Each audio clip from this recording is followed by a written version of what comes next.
Why do I keep heading up back here? God damn it. Maybe I should delete this and start over. Nah. Yeah, oh, I did mention, you can also hold down when you're at the main menu and do that to delete your files, which you can have up for free. Huh, imagine if I had to delete my whole file and start the whole LP over.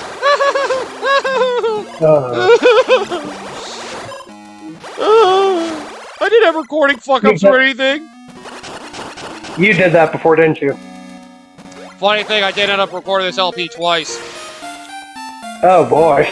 Yeah, basically the last 2 episodes I did of the LP, which are the 2 after this one, I had to redo because of, the audio got fucked up. Oh, lovely. It's always fun working with recording equipment in ways I don't know how that works. Apparently. With new hardware comes new problems. Yay. By the way, we have a new beam now! That got introduced in this game! The Spazer Beam! It's basically like a wave beam, except it's a straight shot. You can shoot fucking 3 of these things, and it does a lot of damage. Okay. See, it's actually a pretty strong beam. They introduced some good upgrades to this game. This and one other beam get introduced to this game, and the other beam is insane. Then again, it's pretty much the standard strongest beam in the game. Wait, what? Ah! Oh yeah, they start putting you bullshit rooms in these fights too. You have to do fights like this. Battle this fucking thing in basically a giant pit. Fun! Fun! Oh, I love battling a boss fight right over a pit. Yeah, especially when you can barely see the fucking thing. I imagine these Gamma Metroids also shoot these little electric streaks out every once in a while. They're invincible when they do. So you have to time your missile blast to get around those. And make sure you don't get hit by them, obviously. Well, yes. Yeah, they're... Oh, I'm gonna see the idea. You're gonna tell me I was supposed to fix this. I can get around this, I'm sure of it. Yeah, to kind of bring that conversation back. Oh yeah, go ahead. Yeah, but yeah, it's like, there's some things, because, like, obviously, every company's not going to think of every nothing tiny of minute things when it comes to problems. Because this was the bit I was going to say last time we talked about it. Oh yeah, we went on clean over top talking about handhelds and then other shit. Right. Yeah, that's the but fun it's like, yeah, obviously companies are not going to... Obviously, most companies are not going to think of every scenario possible of what could go wrong when it comes to whatever product or service that they have. That is true. At the same time, it's kind of their fault for not considering it. It's their fault for not considering it, but at the same time, also, it's like, some of those things, it's like, you would think it's common sense, you shouldn't be doing those things. Right. Limited Like, things by the testing teams or whatever. Like, yeah, it's like, for example, the thing I can think of. Obviously, when it comes to, like, a fold-out table, they're not meant to, say, support a person on it, for the most part. Right. They So can, I'm but pretty they shouldn't. sure. Yeah. Shouldn't use them as such. So I'm pretty sure common sense would tell you, hey, I shouldn't go and dance on top of this fold-out table because it might break underneath me. What do you know? And I'm sure some idiot has done it, has broken said table, and I'm pretty sure after doing this, they're probably going to think, just sue the table manufacturer because they did give me a warning saying I shouldn't dance on top of the table. And then now we'll have a frickin' thing on said manufacturers that says, warning, do not dance on top of the table. Or some bullshit like that. I hope I'm wrong when I say this. For the love of God, people, please understand when a joke's a joke. I sadly would not be surprised. By the way, we got our last beam! The last beam in this game, that's a new one as well. The Plasma Beam! It may be a straight line like the Spazer, but it rips through enemies. I think does multiple hits at once. Okay. Which does bring me up to a point of something I do kind of hate about this game. You notice how I only use missiles on the Metroids? That's all that works on them. No other beam will do damage to them. No plasma beam, no spacer, no ice beam. Nope, nope.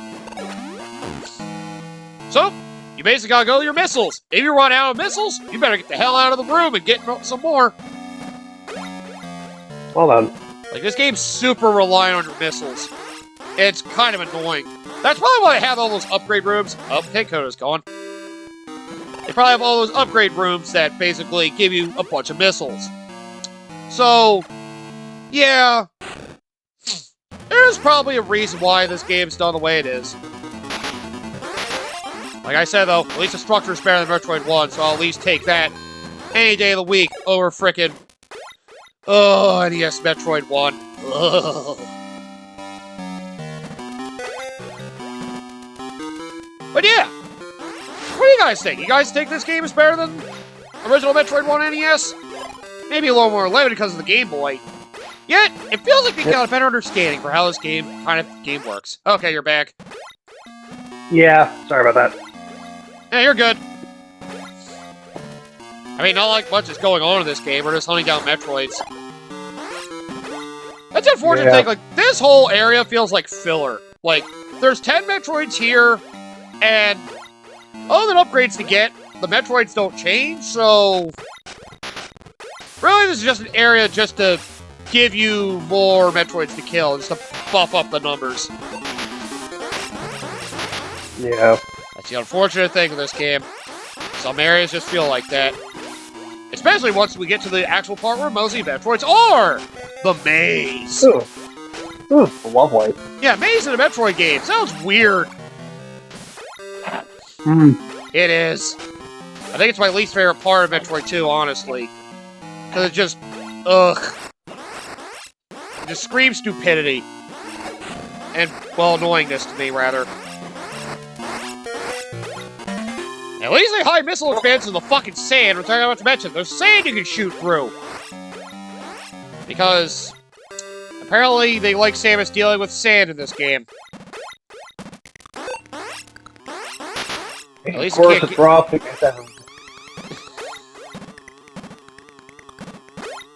God damn, I was about to do the fucking Star Wars meme. It's coarse. I'm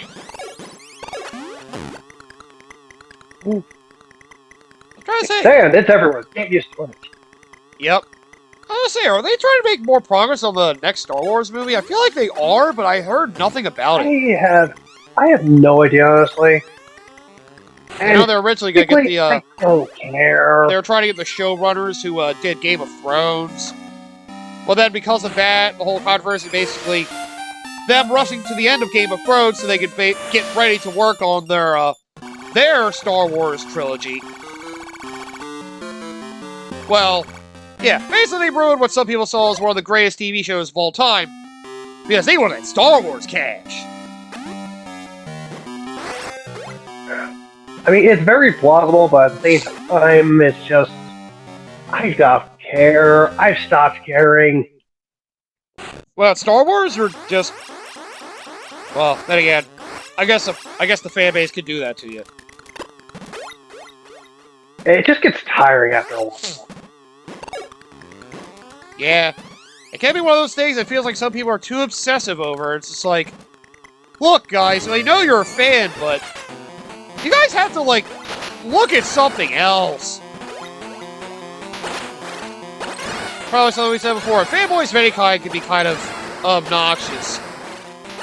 When they aren't willing to, like, see the faults in things, or will blindly hate a certain part because it's not like something else that made them a fan of it to begin with. They just become unreasonable. Yeah. It feels like for certain fan bases, I'm not going into which ones, for obvious reasons. Kingdom Hearts fan base! Hey, we've had enough problems! Okay, but it's just like... Sorry. No, but it's like certain fan bases that obviously a lot of people know are infamous. You know the ones, I'm not mentioning the names. Yeah.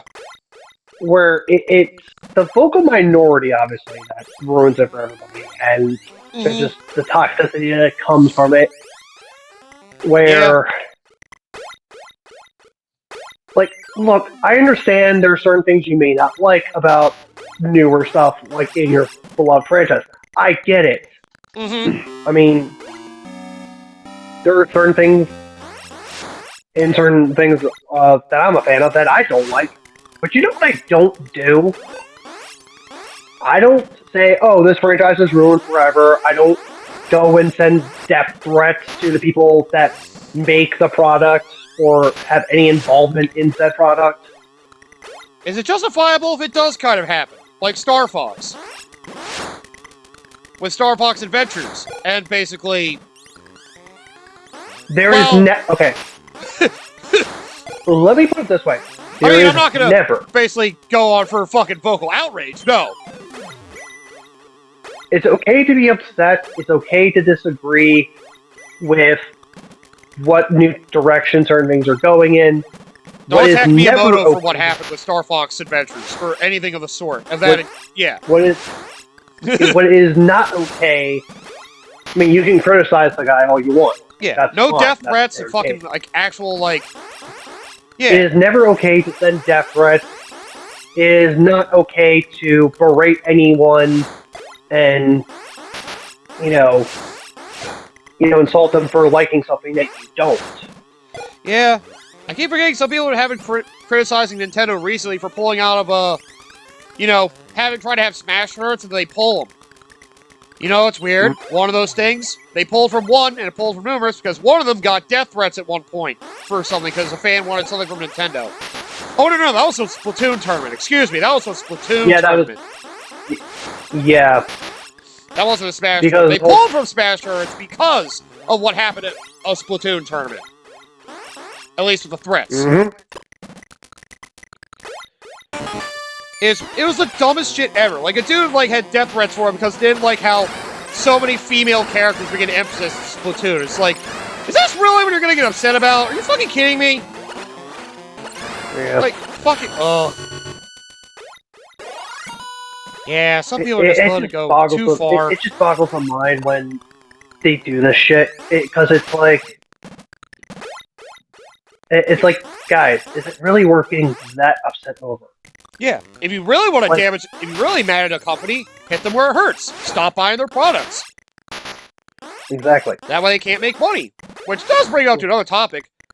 So, how about Disney's movies this year? A lot of them have been flops this year. A lot of them, especially the Marvel ones. Yeah, I mean, a lot of... Well, I think the same could be said about a lot of movies in general this year, because... Not all of them, obviously. Unless you're like Barbie or Oppenheimer, those two were definitely big successes. Yeah, because it feels like unless you were already a fan of the franchise, like, for certain franchises, so, like, because, like, I know the new TMNT movie, like, at first, I thought, like, maybe I wasn't gonna like it at first, but... Because of the direction they were going, but honestly... Good. I mean, there's rarely been, like, a bad Turtles adaptation. I can only think of, like, one, and I mainly know one character from that as a reason why people hate that one in particular. Yeah. I mean, in terms of, like, the movies, there's only really been, like 2 or 3, like, really bad ones. Would one of them you're referring to be Turtles 3? Yes. Okay. I mean, for me, it's still a guilty pleasure movie because it's like one of those things that's sort of... Because there's some elements I didn't like in that movie, but obviously the execution was just fucking garbage. I guess the second one I can think of is the Michael Bay one. I'm assuming you saw that one. Oh, yeah. Not good. The first one, definitely not. No. Hell no. Second one was a little better. Second one was definitely better. But here's the thing: the problems with the first one, I feel, more so stemmed from the fan outcries than it was the actual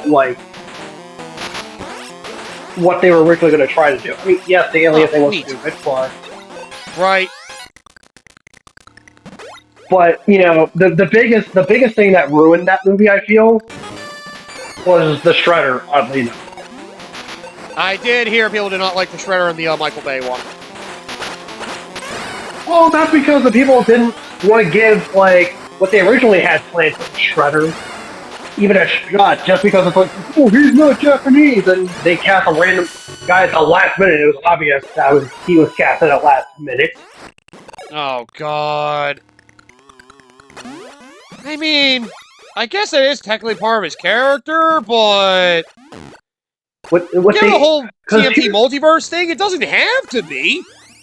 You have a different exactly. interpretation with something Also, like that. Also, what people tend to forget, the Shredder is a title. It is not the actual person's fucking name. Oh yeah, that is true. I never thought about that, but you know what? You're right. Yeah. It's just usually one person tends to be the Shredder. I mean, hell, Karai at one point became Shredder. That makes sense. It just, yeah, friggin' the Shredder just tends to be the, so-called, I guess, rival of Splinter? Yeah, Orokusaki, yes. Yeah, Which, I guess rival would be the right term to use. Which, funny enough, like in the original '87 cartoon and the 2012 cartoon, both of those versions were voiced by an African American actor, and yet y'all didn't have a problem with them. Well, yeah, of course not. I mean, they shouldn't have one in theory. It's like, especially since both of them pulled out pretty damn good performances for them. Because, see, I'm of the mindset when it comes to anything, especially for a well-established character, I don't care who the fuck you cast in the role, as long as they do the character justice and actually do a damn good performance while having their own version and it's because a little spin on it, that's all I ask. As much as I've gotten tired of the talk of multiverses, you know, you can have a different interpretation of something as long as you don't fucking, like, ruin the character just to fit a certain narrative. Yes. Which I did watch a South Park special that did basically go over that, the Into the Panderverse. Turns out that was actually more about Disney than anything.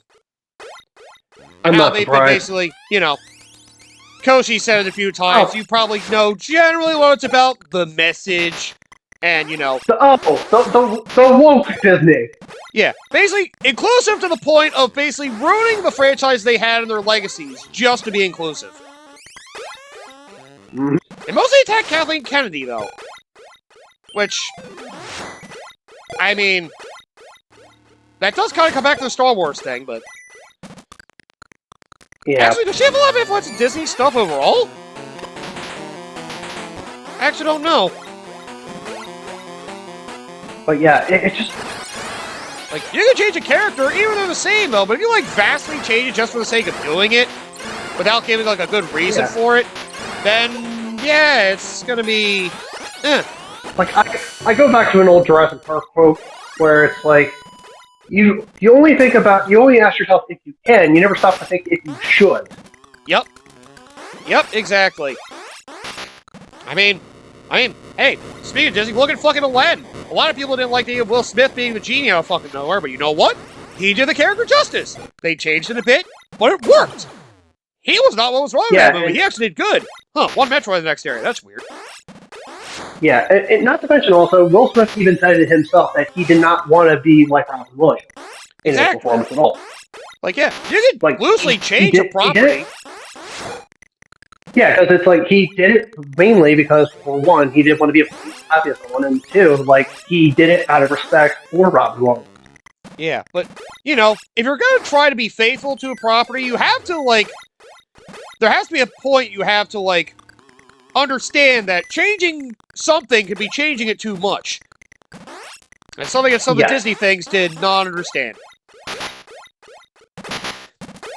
And, well, yeah, people are starting to grow fatigue from a lot of Disney's live-action remakes, or a lot of their animated movies, and now Marvel's suffering the worst. because fucking all the heroes they're looking at seem to, well, in a lot of people's eyes, go over the inclusive categories, and, well, people are kind of getting sick of it because the stories aren't good. Okay. I will defend... Well, that's what everybody's been saying. It's like, in terms of the movie side, at least, I will defend Shang-Chi. I thought that was actually a lot of fun. That was one of the better ones, yes. The Eternals recently was like their biggest flop. Oh, but without question. Doctor Strange 2 is more about the multiverse, but... Well... Yeah, because here's the thing. Like, the Eternals, like, because I remember actually going to see that in theaters for, like, one of, like, those, like, movie Tuesday deals where, like, you can go see a movie for, like, $5. Ah, okay. Yeah, and I even then, wanted my I'm money like... back. It was like, this wasn't even worth the $5. Yeah, I was gonna say, I want my money back. It's just $5. Exactly. If you don't understand how rough this movie was. Would you say it's the worst Marvel movie? It definitely, I feel that was probably the lowest bar so far. Along with Iron Man 2 and Hulk and Thor Dark World, eh? Damn. Now, well, Thor Dark World was more, the villain was boring more so than anything else. Like, the rest of the movie was fun. Right. But the character dynamic between, Thor, Loki, Odin, and, like, all them, like, and I thought that was fine. The actual villain was tremendously bad. Yes. Yeah, I say, usually people say it's the worst friggin' Marvel movie. The villain must have been really bad, huh? Yeah. Or done Like pretty I said, poorly, like, at that point, like, the lowest bar for Marvel was mediocre, not so much bad. Right. And the Eternals basically hit around mediocre for you, right. No. Eternals was lower than mediocre. Oh! Because it felt like... Oh. Okay, it's fighting for the worst of the Marvel movies so far. Got it. Okay. I see. Yes. And I feel, because the main problem with Eternals, it felt like it's something that should have been, like, something for, Disney Plus, like a TV streaming show. But they didn't have that. Exactly. It felt like they were trying to cram way too much into a 2-hour thing. Mm-hmm. Well, I guess they saw people are probably having backlash because of She-Hulk, amongst other things. Well, She-Hulk came after, but that's beside the point. Oh, shit. Oh, wait, I'm thinking the Marvels. Maybe that's what I'm thinking was a really big flop. There's one that came, like, relatively recently. I think it might have been the Marvels. That might have been what it was called. Yeah, the Marvels. That's the one. Okay. Part of me feels like that was probably more against, like, Brie Larson than anything else. Because of how she's been. Well, they kind of don't write her character well, to be fair. I won't blame her. It's more... whatever... I don't know. It's just something about the way they write her character. It's like they make her character about women. Well, that... If you watch certain interviews closely, and you see how some of the other actors act when they're in the same, like, interview with Brie Larson, like, alongside her, being interviewed at the same time, it gives the indication that she's not as pleasant to work with. I mean, I have gotten that vibe, too. I think I have heard that, which... I mean, she definitely makes herself well known to be a feminist, and I guess it probably explains some certain scenes, like the one in, Endgame. Yeah. I mean, she can act, but yeah, the whole fucking... Look, I get you're trying to, like, push for a certain, like... I'm trying to think of a way to phrase it. You're trying to push, like, a certain, like, image trying to help, like, a certain group of people overcome oppression, I guess, if that's the way you really want to phrase it, but... I don't know. When you shoehorn things in like that, it just comes off as... I was gonna say mean-spirited. Maybe, a little bit. It comes off as Selfish? I don't know. Well, that it could be either that or just Hypocritical? it comes up as yes. It's like I think that's more the word I want. It's basically you're not like trying to fight for equality. You're basically fighting to take the place of the superiors as you see them. Yeah, that's kind of been a problem with like feminism as a whole. But yeah, not to mention some of the comments she's made too. Like it's like, oh well, it's not for a bunch of like old white guys. That's like first of all, it's been Hollywood in general, and secondly, do you not know the comics? Like, they were trying to be relatively faithful to comic book characters that have been pretty well established since before you were born. Like, sorry if they're not exactly the way you would want to picture them being a growing... I'm getting too deep on that. But, yeah, again, you have to maintain the whole, like, faithfulness to the series to a certain point. You can't just change it just to please a certain group. I mean, here's an example that I always come back to. With going back to Doctor Strange, actually, like the first movie, right? Because I know there was a whole outcry about, you know, what's her face portraying the Grand Master, right? Saying like, oh, they're whitewashing character. Let's see. Would you rather have a generic white person that, you know, is just basically a character that's a title, not so much any one particular person? Right. Or would you rather have the original comic depiction of said character, which... Yikes! Yeah. Hey, as long as you make it entertaining. I think we had the better outcome there, just saying. Yeah. I mean, hey, you can be inclusive and make it work. Like, Little Mermaid, a lot of people had backlash because Ariel was black, but you know, she was actually, again, one of the better parts of the Little Mermaid live-action remake. It's just the same that everything else around it sucked. What was it in particular that sucked about that? I know at least Ariel was fine. Was it Ursula, or was it, like, another one of the supporting characters? Triton. Oh, was definitely the worst in that movie. Oh, boy. The guy had the same exact tone for every freaking line and situation. Doesn't matter what the situation called for, it was like literally the same tone every time. Oh, boy. That can also be solved a problem with inclusivity. If you want it to work, you also have to, like, get it to work at a spectrum as well. Like, imagine they had Black Ariel had Triton be, like, what would have been their ideal, like, white man as a choice. It'd be like, wait, what the fuck? This is weird now. It can be kind of hard to work with it, like, fully 100%.